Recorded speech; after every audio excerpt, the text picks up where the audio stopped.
coming up. We're really excited about this month's topic, which is on blockchain and IoT. And one of the reasons we had this topic is because there's a few pretty incredible tech consortiums that are in Alberta that are doing a lot to support our province and showcase amazing, talented individuals, as well as companies and organizations that are working in our tech sector here in Alberta. And Mark Scantlebury here helped start Alberta IoT. And we've collaborated and partnered together to do Alberta IoT Blockchain Month. So one of the reasons that we're doing that is because we like to let people know we should have a holistic approach to technology adoption here. There's no one size fits all, there's no one widget that's going to help solve all the issues, so we need to collaborate and work together and showcase an entire suite of services and find ways to kind of cross-sector collaborate and partner. So I'd love a show of hands. Who's their first time here at a blockchain or an ABC event? Nice, look at this big turnout, okay. So I'll give a little story. So for those of you who don't know, the Alberta Blockchain Consortium, we've been going for about 2 years now. If any of you are familiar with a woman named Suzanne West, she actually started off with the concept of the Alberta Blockchain Consortium right before she unfortunately passed away 2 years ago. So we keep the Alberta Blockchain Consortium going to honor her memory. And a big thing for Suzanne was actually really supporting our tech ecosystem. She believed that oil and gas companies should be tech companies with oil and gas assets, not just oil and gas companies trying to figure out how to make tech work. So one of the big things that she did was being willing to be first to adopt new technologies that would actually have a positive impact and benefit into the oil and gas industry, and that's actually how I got to know her. She was one of my mentors, and she adopted one of my technologies. So this is a great way of kind of preserving her legacy and building a really incredible collaborative ecosystem. So since she's passed away, we've now grown into one of the largest organizations for blockchain networking in Alberta. We have about 2,500 members now. As you can see on the back screen, these are the corporate members who have been supporting the Alberta Blockchain Consortium for the last year. And you're actually in our co-share office space. So we now have this space we opened up in July.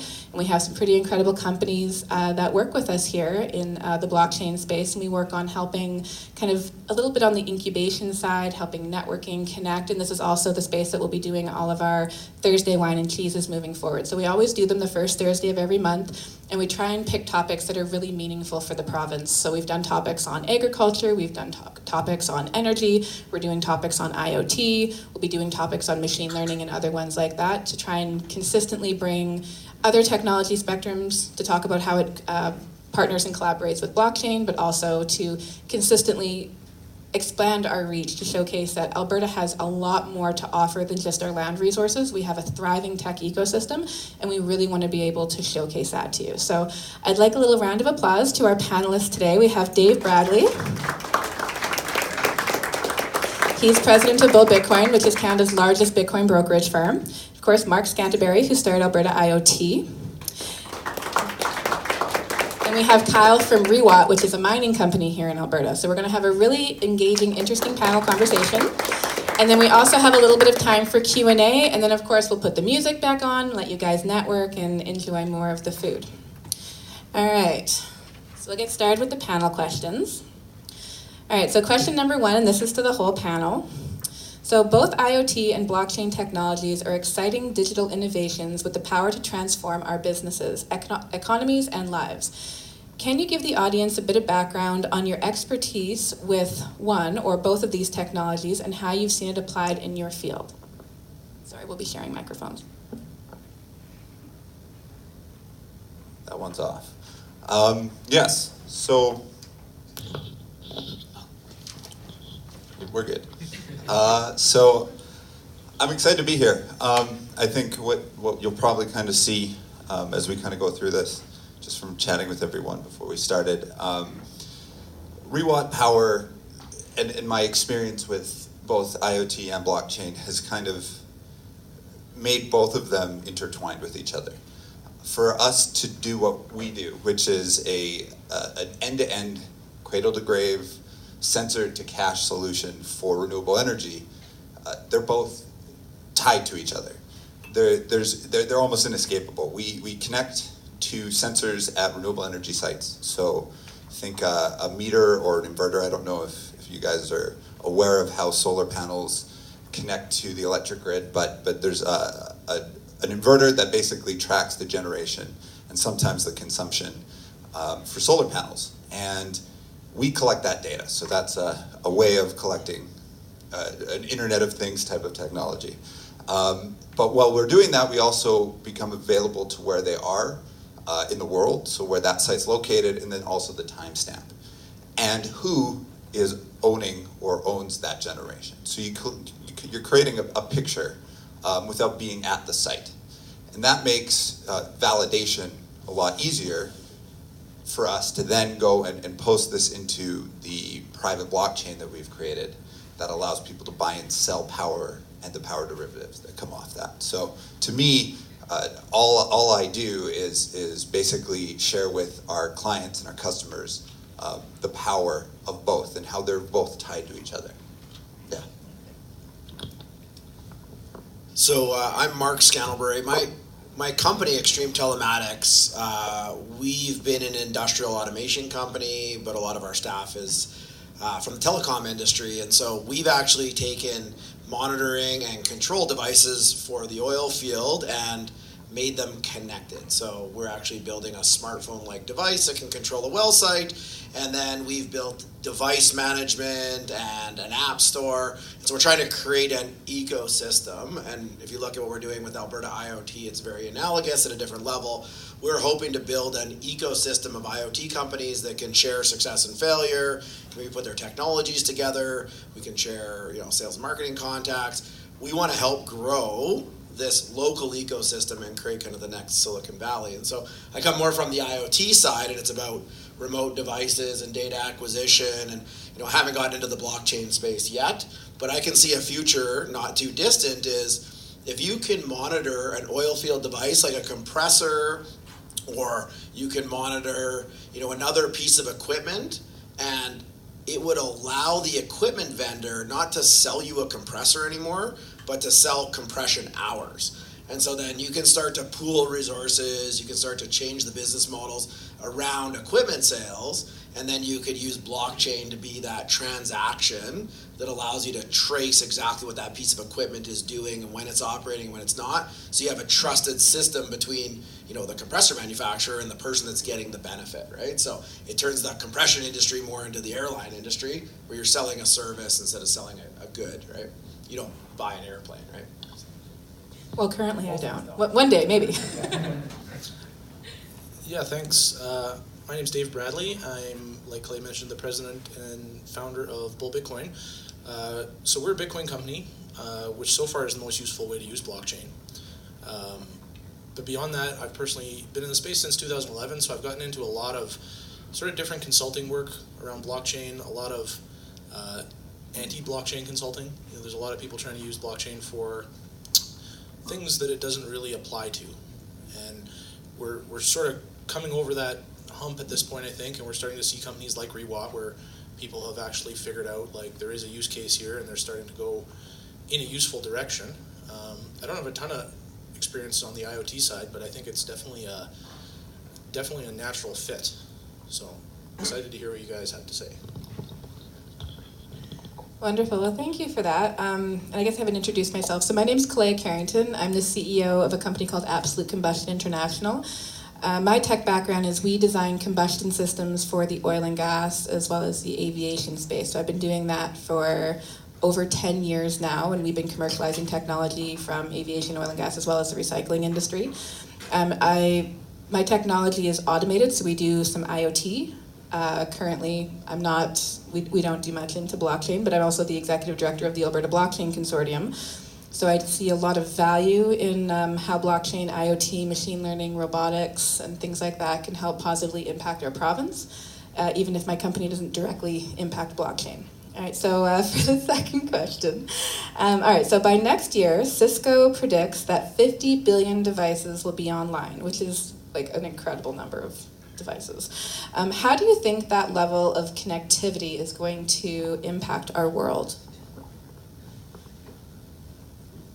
Do either you want to go first? Yeah, I'll go first on that one because I probably know the least about IoT. So one of the biggest challenges with any blockchain is getting good data onto the blockchain. It doesn't really matter what whether you're using a blockchain or a database, if the data you're putting in there is wrong, then you're not really accomplishing anything. And so more points of measurement, I think, is probably one of the biggest benefits that we're going to see from IoT. And one of the things that a blockchain can accomplish is just to sort of move around trust. So you put your data in a database and you trust whoever runs that database, but with a blockchain, the trust can be distributed a little bit better. So we could have a system where, instead of just taking the one input from one user that's working on that one database, we have 50 billion IoT devices to pull from, and maybe a few of those are all in a chain in a single system. That gives us a little bit more redundancy, a little bit more data to check against each other at least. And I'll piggyback off that a little bit. We're going to get clarity, visibility into a lot of different systems. So whether it's monitoring buildings or monitoring, farming operations or water and wastewater or oil and gas, we're going to know a lot more. So yes, you're going to get more clean data, but you're going to turn that into information and you're going to be able to act on it. So whether it's empowering a person to make a better decision or whether it's building, AI systems that now have clean and regular data that can go, okay, I'm going to optimize this automatically, you're going to see a whole nother level of efficiency. So almost every industry is going to be disrupted by IoT for sure. And I see it as an enabling technology. So it gives you that platform to build intelligence upon, and it's going to unlock machine learning and artificial intelligence and provide use cases for blockchain. On the negative side, though, is the more that we optimize the world automatically, a lot of jobs are likely going to disappear. So people are going to have to upskill and become, technical or have more valuable jobs because a lot of low-level jobs are probably going to disappear in the next 10 to 20 years. Yeah, absolutely. I think both of you hit the nail on the head. For me, you mentioned visibility, and I think that's a big thing for me, is that it completes or it paints a bit of a more clear picture for anything. So if I'm thinking about how that ties in, how does that make my life and job easier? One of the biggest cost drivers in compliance offsets for emission reduction in Alberta is the verification process. And so that involves typically an auditor doing a site visit, verifying that the generation occurred, verifying that the site owner isn't from Russia or something like that. And basically, it's about creating that mosaic or that picture of assurance that's required both by the auditor, but then also by the government. And really, what something like that size of a number of connections and devices, really, it allows us to paint that picture so that they don't need to go necessarily do a site visit. They can use satellite imaging and then cross-reference that with the certain latitude and longitude, which can come off the inverter, and the time of day, which will affect, or impact the way we look at, when the sun's rising and setting. And all of a sudden you have a collection of data points that actually give you a fairly clear indication as to whether something actually occurred or not. And that's important in a lot of aspects. No, I definitely agree with that.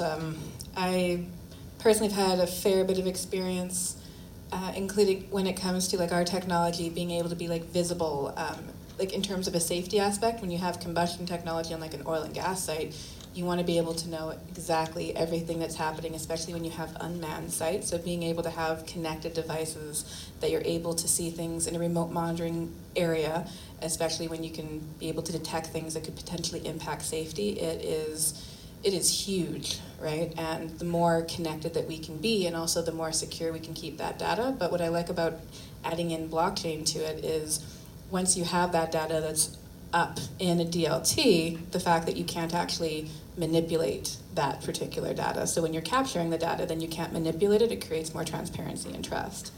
So this is actually really great to go into our next question. So distributed databases and blockchain applications can provide a verified encrypted store of information.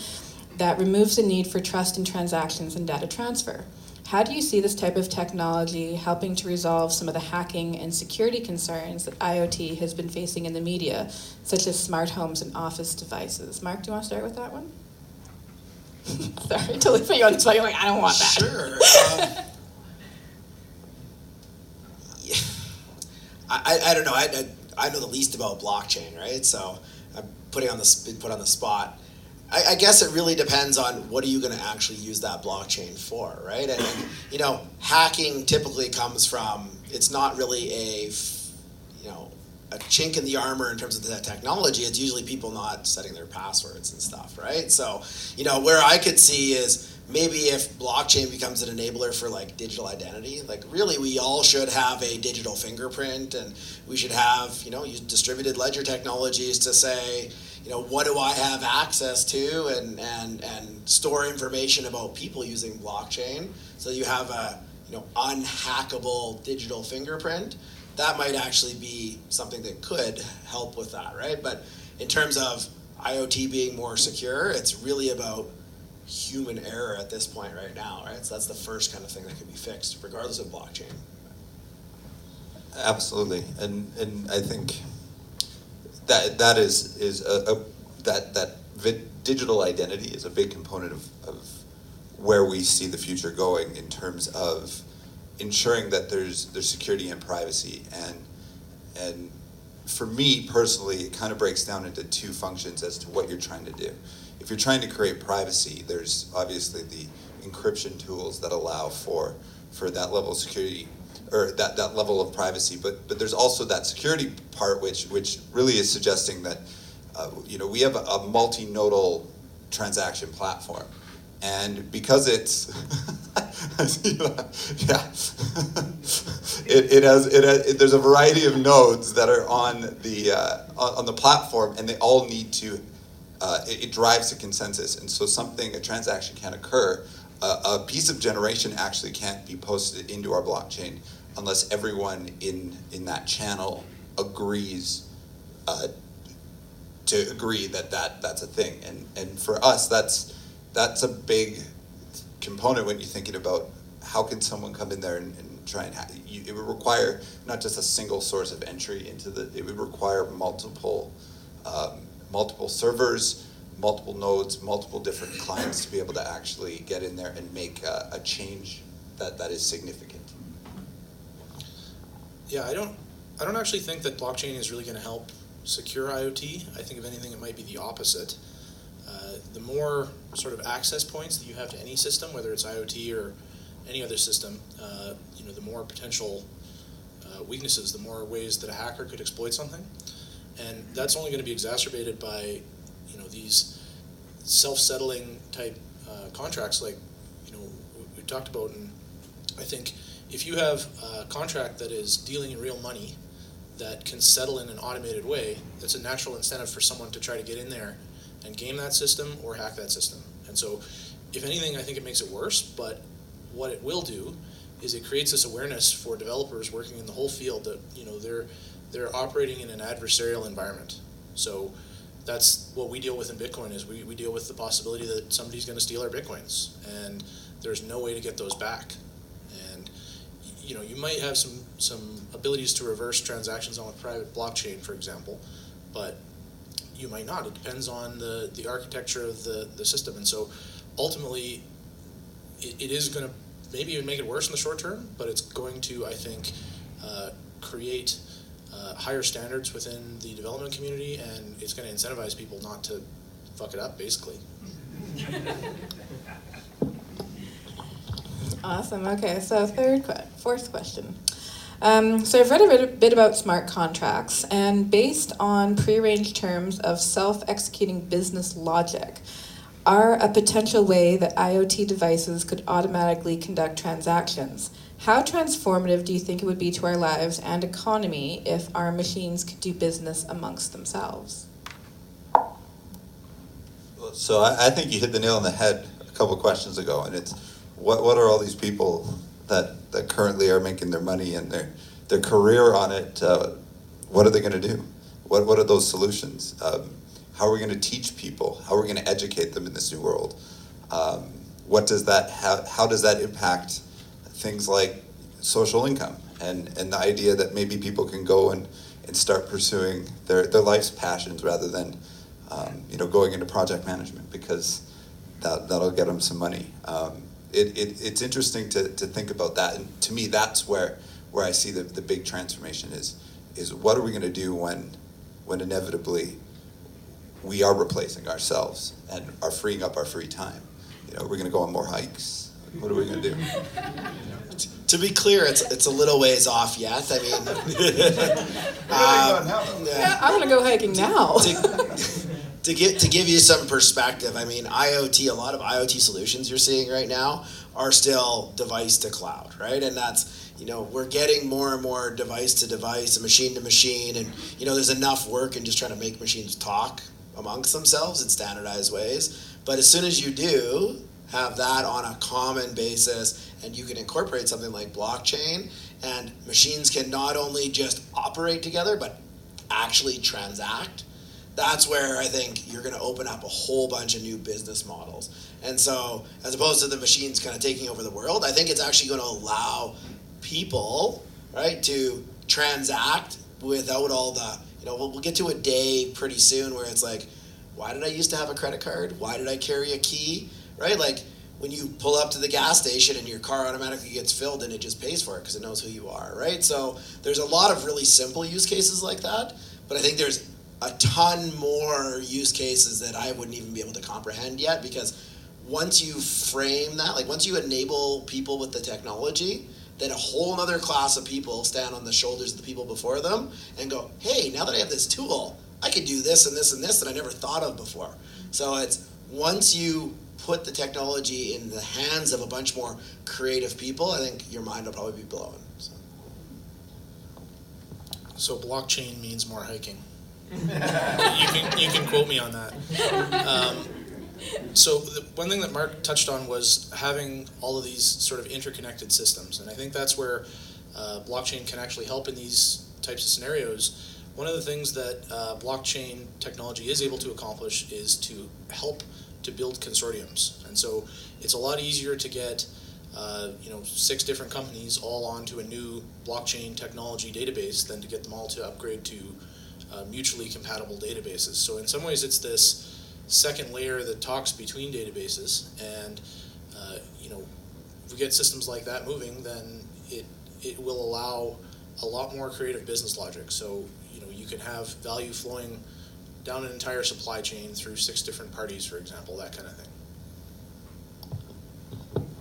So just one thing that triggered was, blockchain. Everybody sees blockchain as this technology and this geeky thing, and it's going to unlock all these different possibilities. But what it really does is reinforces what us as humans rely on. If you look at all the disruptive kind of ecosystems, or whether it's Airbnb or Uber and all these things, it really comes down to reputation and trust. And blockchain adds that component of trust, and so it allows us to not just move the needle technology-wise, but actually make people trust each other more, which is going to speed things up even more. So. Right, so one of the challenges that some view to mass adoption of IoT is scalability. That the centralized nature of control hubs with overhead-like space, staff, protocols, hardware, and communications is expensive to build and maintain. Do you believe the decentralization of networks, such as through blockchain technologies, could keep costs down and help IoT usage to grow? I don't know about necessarily where the blockchain role comes in, but I can tell you this exact question got posed at a forum I was at 2 weeks ago in Houston, and IoT actually reduces the cost, because in a lot of the historical systems you have databases and HMIs, human machine interfaces. You've got polling engines, and you've got all this configuration that you have to do throughout a whole technology stack, whereas this IoT device that connects to the cloud and presents information directly to the user, there's oil and gas companies that are actually putting out tens of thousands of devices in a separate silo away from their SCADA systems because it's so much easier to just throw out a sensor and start to see its data. So it's the independent system might be a bit more expensive, but it saves a lot of implementation costs, and it's a lot more secure and it's reliable. And so, IoT just naturally solves that, how to manage fleets of devices and, how to get stuff a lot cheaper. So it kind of already intuitively does that. And then, I think where blockchain maybe plays a role is maybe it's not the device to cloud, but it's cloud to cloud and transacting data, right? Like NAL here, I think, talked at a conference I was at earlier in the year, and where they've seen the most powerful use of blockchain is taking measurement data from SCADA systems and transmitting it right to the AER, or the Alberta Energy Regulator, because they eliminate all that manual process of formulating the data and moving it, and right, it's transactional data, right? So I see it starting in like an oil and gas industry and process control industry more at the top end between data sources, but I don't know if necessarily IoT and blockchain intersect yet. Right? Where I would think that they intersect is, again, sort of in that consortium building. So if you have companies that are incentivized to upgrade to an IoT system, and one of the questions that they might be wondering is, how is this system going to work with all of the stakeholders in their value chain? And so adding a blockchain in there, you have a natural way for those different stakeholders to all transact through information with each other. So it might not specifically actually make it better from a tech sense, but it might be more of a social benefit where you can convince one group of people all to move to the same thing all at the same time. And I'll just say one more thing before I pass it over, is there is a use case already that has been brought up. It just hasn't been developed. I don't know if I should be talking about it, but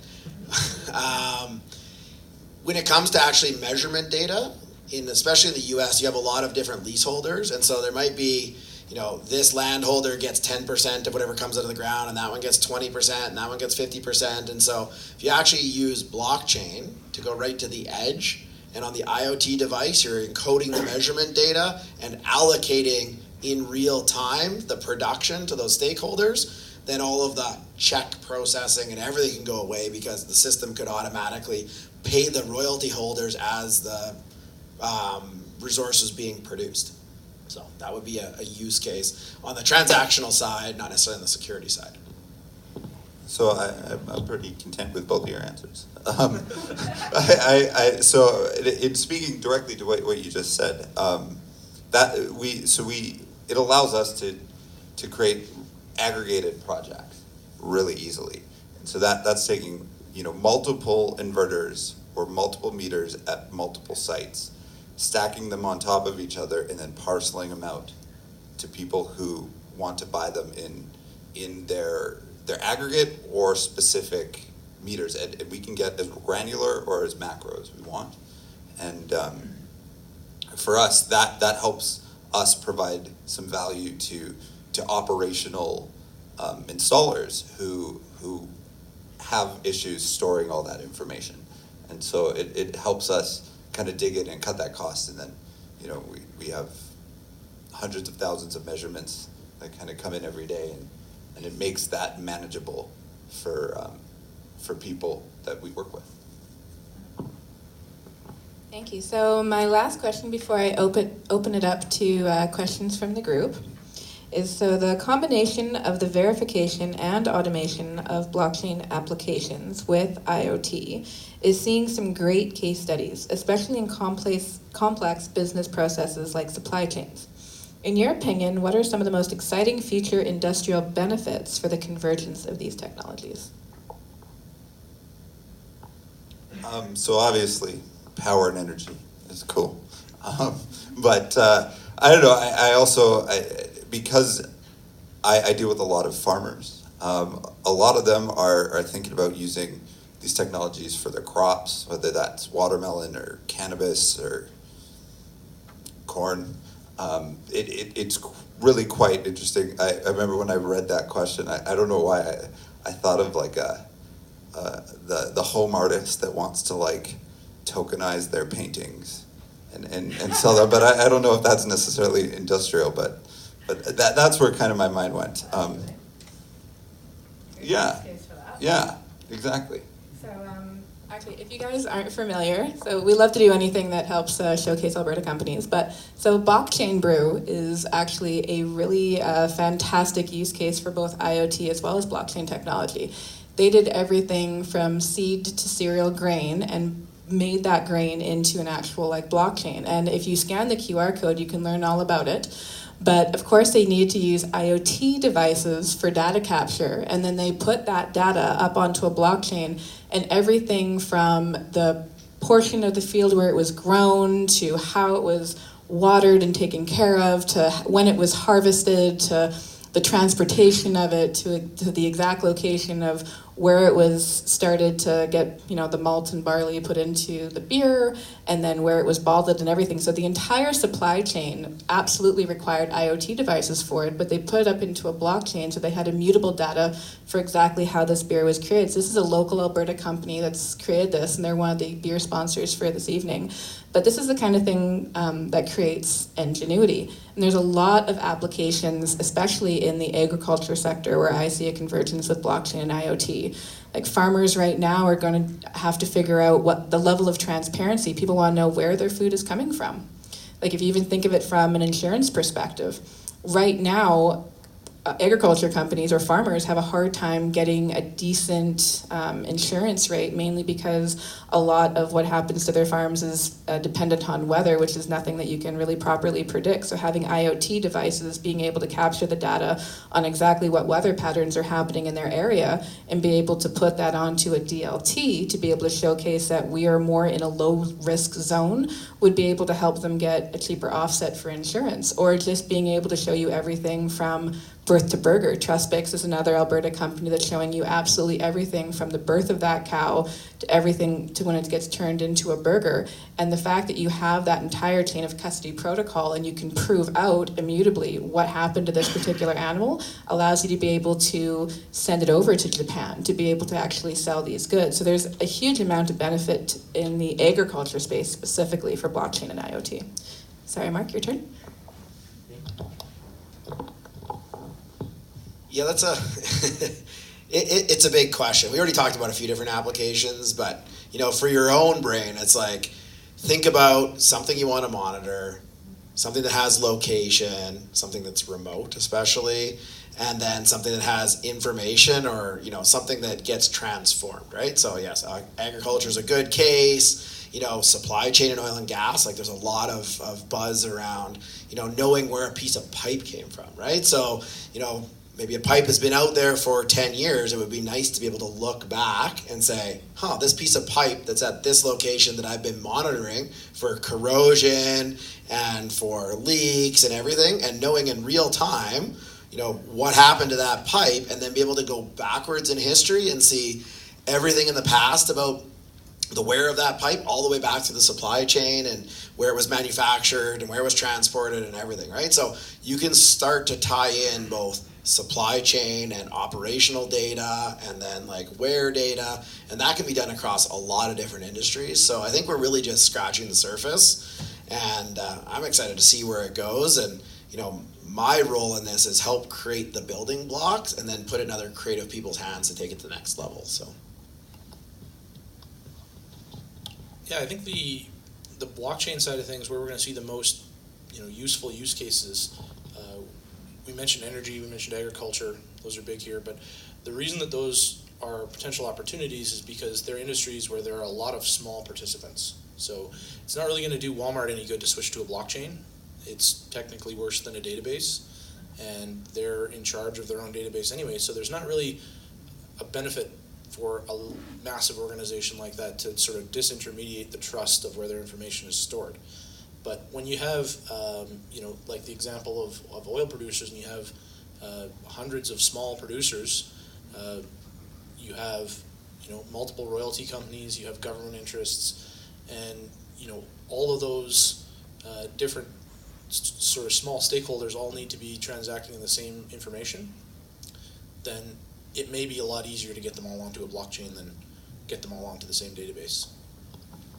Although I totally have to say something to Dave's comment. So in terms of like, say, human health and safety, in Asia, Walmart actually put their lettuce as well as their arugula and some other things up onto a blockchain, and they were able to take their food recall times down from 6 days to 2 seconds and plan on having 50% of their fresh produce as well as meats on the blockchain by 2020. So they may see a little bit more value to adding blockchain, but I definitely see in terms of, human health and safety and food recall, huge benefits to being able to put that onto a blockchain ledger. And the reason being is when you can actually go straight to the source and say, this particular farm in this particular field is the one that had the contamination. Now, instead of companies having to spend millions and millions of dollars and losing out the entire crop because they have a very difficult time being able to trace back where that spinach got that E. coli, if you have that on a database where you're actually able to scan the QR codes and know exactly where that spinach was bagged and exactly where that was processed, know exactly where that farm came from on that farm, you're able to go in and directly pick out the contaminated products instead of having to recall the entire amount of it. So those are kind of things that blockchain has benefits to. So we're going to open it up to questions right now. If anyone has a question, just raise your hand. I'll come bring you the mic. Of course, Rex. Hi, how are you guys doing? I just got a question as you create the technology. And we can go back a bit in Canada's history a bit with nuclear technology. And we sold it around the world, and well, certain incidents happened in other places that are still maybe one of the biggest heated points in today's geopolitical nature along India and Pakistan. Now, if I look at what we're doing with IoT technology, as much as I love knowing where my beer came from, in that same breath, just turn it on its head. We track humans in that same manner, and it's already going on. And so as we create the technology and move forward, what responsibility do we have to maybe not repeat mistakes of the past and look at actually the very real technology that everything we can monitor can be put into our personal lives? And if we are a people that do value privacy and freedom, there has to be at a certain point where it's like, okay, this technology, great to use here, but where do we start to put the bounds and limits, and where do we put just the intelligence of selling it around the planet to other countries and things like that? So maybe a little bit on that side of it. Wow, that's heavy. He likes to go deep. I mean, that's a lot of times we say, can we build something, but not should we? So it is a big question. And I think a lot of it's going to lie on governments to say, where is the line? And us as individuals have to say, are we willing to give up, privacy and security for convenience? I think a lot of us have done that in terms of things like social media and things like, carrying a smartphone that's undoubtedly listening to us because I get advertised things that I would never buy, right? Kitty litter. So it's hard as a tech entrepreneur to know what the end use case of your product is going to be, especially when you're building blocks, right? But, it's... Yeah, and so it's really incumbent upon, we as a society have to say, what are we willing to tolerate and what is acceptable and what's not, right? Like it's, we the people are the government, right? And so we can stand up and elect officials that are going to say, here's the limits of what we should do. Now, outside of our country, we can't really control that unless you're going to start controlling where people can export to and what use cases you can and contractually try and tie people to some of that stuff. But I think it's a bit of a Pandora's box that once some of those pieces are out, right, it's like, I don't know, when people invented the internet, did they think it was going to be like, its number one use case was porn, right? It probably wasn't the intent, but that's what ended up happening, right? So. Well, actually, that's why guys like Phil Zimmerman back in the day worked very hard on PGP, which was pretty good programming, to create a level of encryption because he knew that human beings had the right to secure their own data. So one of the pieces is human beings in and of themselves need to take their own privacy and security into their own hands and learn how to do this because IoT devices aren't going anywhere and the connective world is going to get even more powerful in the way that it's going to be able to monitor you. So learning how to secure yourselves in a digital age is going to be even more vital than anything else I see. Does anyone else have a question?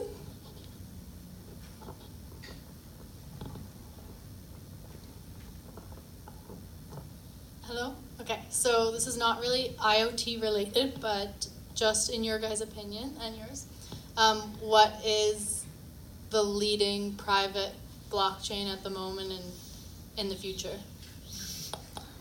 I'm a fan. You're getting into crypto there, lady. Yeah, well, for private blockchains, I'm a fan of Corda. But it's almost a two-horse race at this point between Hyperledger and Corda, and there's a lot of companies building on both, and they're probably both going to continue to exist, and we'll see a lot more interoperability between those things. We're also going to see interoperability fairly soon, I think, between these private blockchains run by companies and the public blockchains like the Bitcoin blockchain. So that'll be the next big thing, I think. I'll lay off that one. Rewatt uses Hyperledger. I'm tempted. Anyone else have a question? Oh, okay. What do you think will be the 10 years from now? Any big surprise that we'll look back and is there anything on the horizon that you think will really take traction, so that in 10 years we'll look back and say, oh, that was the time such and such happened, like with regards to cryptocurrency, blockchain, whatnot? Bitcoin will be the only coin that's still here. Knew that was We'll look coming. back and we'll be like, Dave told us.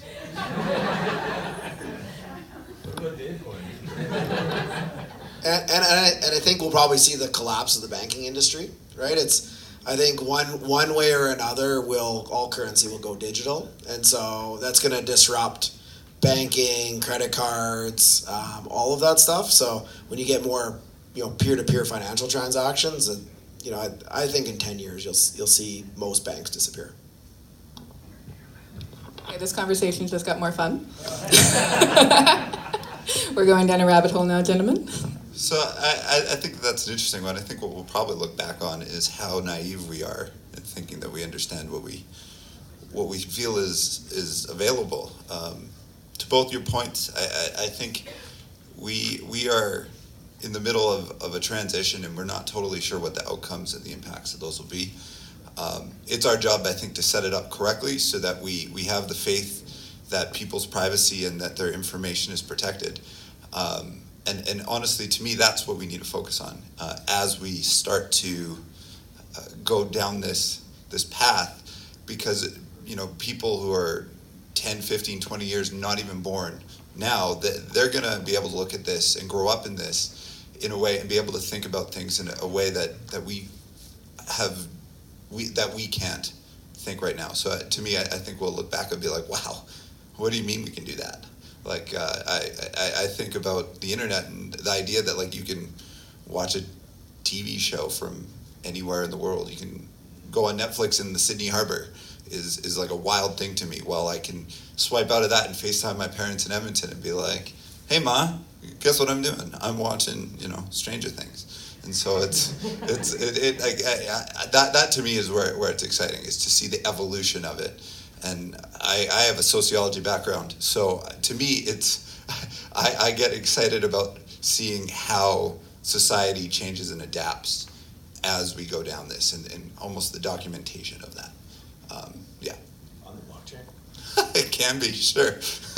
Well, to go with that, if anyone thinks about who went to Blockbuster every Thursday, go back 10 years. Who went to Blockbuster, right? I know I did. I was very excited. I was like, oh, the new movie's coming out, gotta go rent it.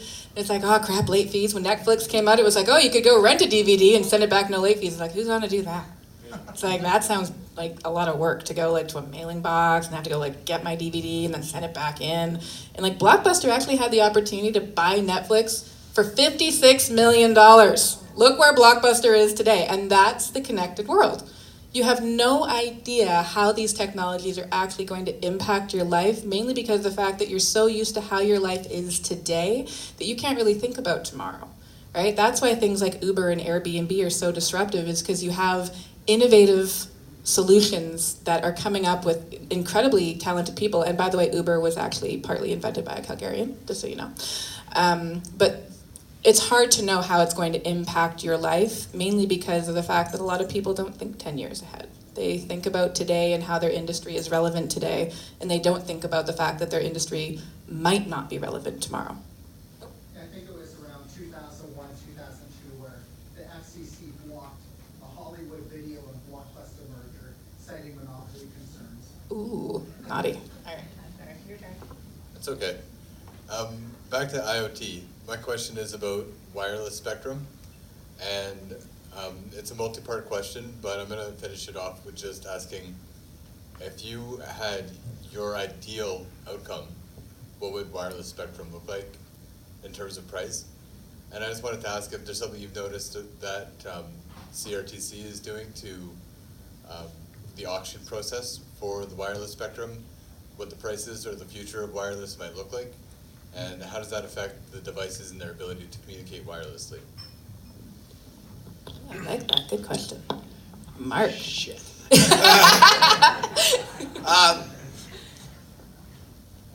I think you're going to see with wireless spectrum, it's just like a lot of other things like cable and phone and anything where there's a limited bandwidth and limited amount of competition.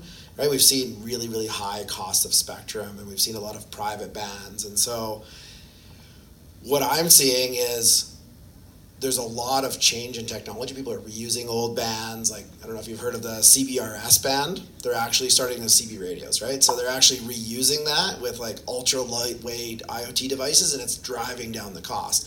And then you have things like disruptive things like CubeSats. I don't know if anybody's seen it. It's like little satellites that are like the size of a few smartphones stacked together, and they're like low Earth orbit. So you get like way higher bandwidth. It's like the backbone for 5G. And so you're getting all these different kind of like convergence of technology that's making available new spectrum. And I don't know from a licensing perspective and what's going on at auction. And I know that they've opened it up to people from other jurisdictions. Like you see U.S. companies coming up here and buying spectrum. So the competition one is driving down the cost. The technology is driving down the cost. And just the mass, like the sheer amount of desire for bandwidth is driving down the cost. And so it's going to be like a lot of other things. It's going to go to zero, right? I mean, not really zero, but it's going to approximate it, right? And so, does anybody here, have you ever heard of Iridium Edge?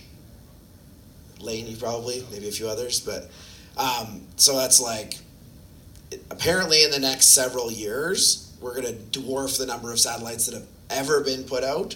In like the next 5 years, there's going to be 5 times the number of satellites that's ever been put out in the history of the world, and they're all low Earth orbit, so you get lower latency. Sorry, you asked the telecom guy the question, but so it's going to be a big enabler because you're going to get like full Earth coverage with low latency, high bandwidth devices. So Okay, I feel like speaking, in a perfect world, like what does the future of wireless look like? Sorry. What do you see happening? A lot of people are concerned with radio frequency toxicity, 5G, the concern of it, having adverse health effects and all the rest. I don't think, the spectrum is part of the commons and it's licensed out by the CRTC in Canada. Every country has their own way of doing that. But I'm just, like, in the perfect world, you would like a lot of satellites. Is that what you sounded excited about that? Well, the reason I'm excited about a lot of satellites is because it gets rid of all the blind spots. So from a guy that has to connect devices in the oil field, and I use LTE technology right now, that doesn't work everywhere, right? And satellite doesn't work because it's too high latency and too high costs because there's only very few providers and they're too far away. So I think low Earth orbit satellites are going to be probably the future, whether you like it or not. And whether, in terms of like RF toxicity, I don't know, I'm not a doctor. I don't know what the real science behind that is and if it's a thing or not. And competing technologies, I think you're still going to see the growth of LTE and there's LTE Cat M1, which is lower bandwidth. Like there's LoRa and Sigfox, and there's a whole bunch of competing technologies coming out. Like there's tons of different ways to get it there, and who will win that race? I think it's probably going to be satellite. I don't have a race or a horse in the race, but that's probably what the answer is long term. Okay. All right, so we're going to have one more question.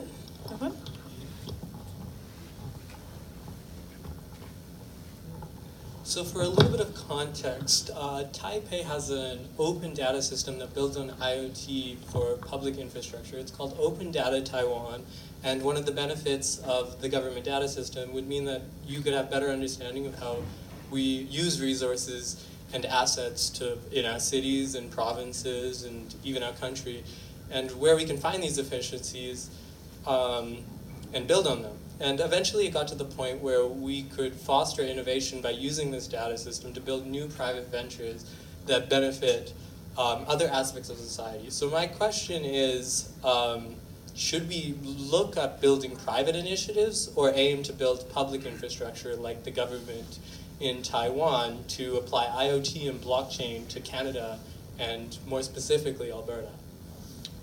I get very nervous with the idea of the government having a lot more information about everyone.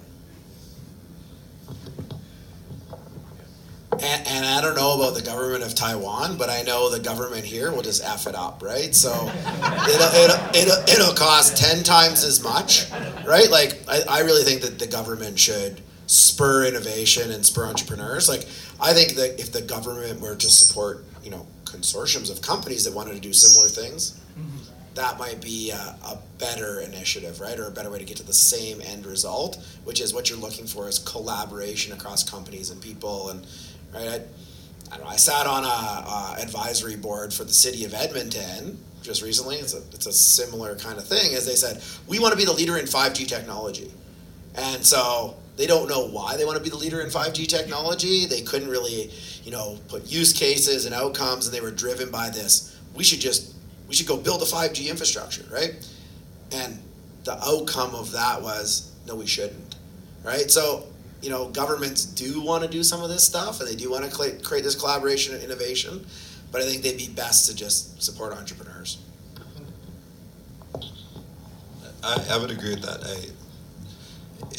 To me, the government or the public sector serves two functions: create an environment that encourages entrepreneurs to push those boundaries, but then also tie it back into ensuring that there's some type of structure or rules to play in the game so that private companies don't take advantage of the people that are using those products.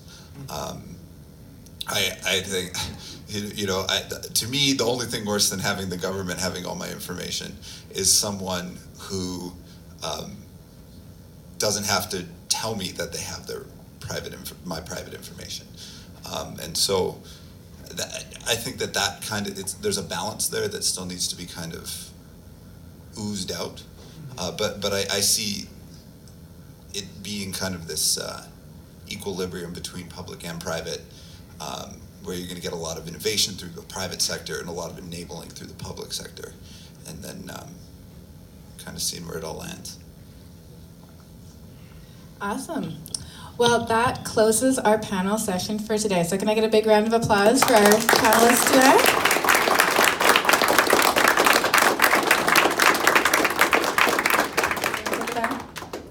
All right, well, thank you again so much for joining us. And again, we do this on the first Thursday of every month in Calgary, and we do it on the last Thursday of every month in Edmonton. So if you're ever in Edmonton and want to start getting connected to the blockchain community out there, please let us know.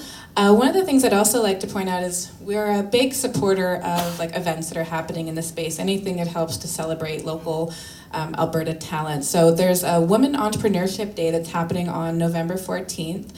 I'm really excited to be on the advisory council putting this together, and it's an entire day. So for any of the ladies in the audience or even the gentlemen, if you'd like to celebrate some pretty incredible female entrepreneurs that are doing a lot to benefit and impact this province, I'd encourage you to grab a little leaflet that'll be up front and learn about it, maybe register and get a ticket. It'll be a great day of events, a few panel conversations talking about things that are very heavily impactful. Another one is, could any of the directors for the Alberta Blockchain Consortium kind of raise your hands? So I know we have Doug. Wow. Okay, come on. I'll say it one more time. Can the directors of the ABC kind of raise your hand?